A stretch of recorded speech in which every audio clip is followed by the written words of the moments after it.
જૂનાગઢ સત્તાધાર વિવાદને લઈ મોટા સમાચાર સામે આવ્યા છે। જૂનાગઢથી આ સમાચાર સામે આવી રહ્યા છે। સત્તાધાર વિવાદને લઈ મોટા સમાચાર સામે આવ્યા છે। સમગ્ર પ્રકરણમાં હવે મિલન બારોટ નામનો વ્યક્તિ સામે આવ્યો છે। વસંત અને નીતિન ચાવડાને માહિતી આપનાર હવે મીડિયા સામે આવ્યો છે।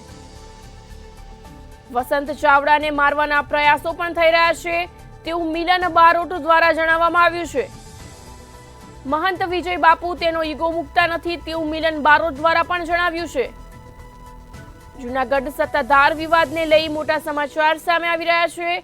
સમગ્ર પ્રકરણમાં હવે મિલન બારોટ નામનો વ્યક્તિ સામે આવ્યો છે। વસંત અને નીતિન ચાવડાને માહિતી આપનાર હવે મીડિયા સામે આવ્યો છે। વસંત ચાવડાને મારવાના પ્રયાસ થઈ રહ્યા છે તેવું મિલન બારોટ દ્વારા જણાવવામાં આવ્યું છે। મહંત વિજય બાપુ તેનો ઈગો મુકતા નથી તેવું મિલન બારોટ દ્વારા જણાવાયું છે। સમગ્ર પ્રકરણમાં હવે મિલન બારોટ નામનો વ્યક્તિ સામે આવ્યો છે। પ્રશ્ન મારા રોટલાનો છે, આપી દે એટલે વાત પૂરી થાય તેવું મિલન બારોટ દ્વારા જણાવાયું હતું। 2013 થી વિજય બાપુ હેરાન કરતા હોવાના આક્ષેપ પણ લગાવ્યા છે। વિજય ભગતે અમને કાઢી મૂક્યા હતા તેવું મિલન બારોટ દ્વારા જણાવવામાં આવ્યું છે। જૂનાગઢ સત્તાધાર વિવાદને લઈ મોટા સમાચાર સામે આવ્યા છે।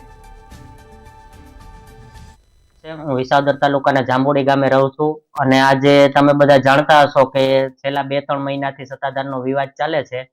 એમાં વસંતભાઈ ચાવડાને મેં બધી જાણ કરેલી હતી અમારા સમાજના આગેવાન તરીકે, અને વસંતભાઈ ચાવડાએ એમાં ઘણા એના યુટ્યુબ ચેનલ પર ઓડિયો ચડાવ્યા, પણ હજી આ 3 મહિના થઈ ગયા તો મને હજી કોઈ જાતનો કાંઈ ન્યાય મળ્યો નથી।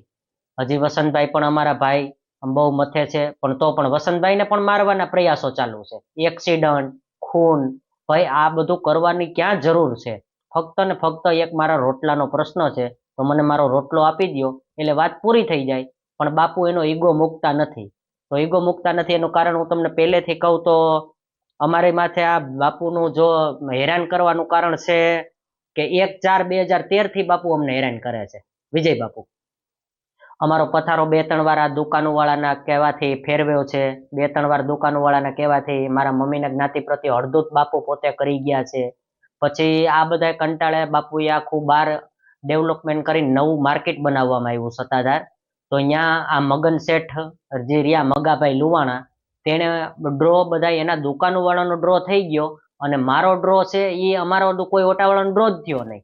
પછી મગન શેઠે અમને રાતે 12 વાગે એ સમયમાં ફોન કર્યો 8 થી 8 વર્ષ પહેલા કે ભાઈ તમારો ઓટાવાળાનો ડ્રો થઈ ગયો છે। તો અમે અહીંયાથી બાઇક લઈને હું ને મારા મમ્મી ગયા તો મગન શેઠે અહીંયા એવું કીધું કે ભાઈ તમને 10મો નંબર ફાળવવામાં આવ્યો છે। તો અમે કીધું કે ભાઈ ડ્રો તો કાંઈ થયો નથી, 10મો નંબર કેમ તમે અમને ફાળવ્યો? તો એ કે ભાઈ કાંઈ વાંધો નહીં, જગ્યામાં અત્યારે પ્રસંગ છે ને કાંઈ ધડ કરવી નથી। એટલે મગન શેઠે અમને સમજાવીને અને 10મા નંબરનો ઓટો અમને આપી દીધો। પછી અમે 10મા નંબરના ઓટે વિજય બાપુ અવારનવાર નીકળે એટલે અમને કંડાવણી કરે મારા મમ્મીને, આ રમકડા અંદર લઈ લેજે ને ઓલું લઈ લેજે ને બધું આવું કર્યા રાખે। પછી બાપુએ જ એકવાર એવું કીધું મારી મમ્મી મને કે ભાઈ તું આ વ્યવસ્થિત છાંયો કર લે। પછી જો કે મને તો બાપુને વાત ઉપર પહેલેથી જ ભરોસો નહોતો, કારણ કે બાપુ બહુ ખોટું બોલે છે। એટલે હું બાપુને ખુદને પાછો શિવ મંદિરે પૂછવા ગયો કે બાપુ તમે મને છાંયાનું કીધું છે તો હું પાકો છાંયો લોખંડના પતરા નાખીને કરી લઉં? તો બાપુના જ એવા શબ્દો હતો કે આ બેટા તું કરી લે કે।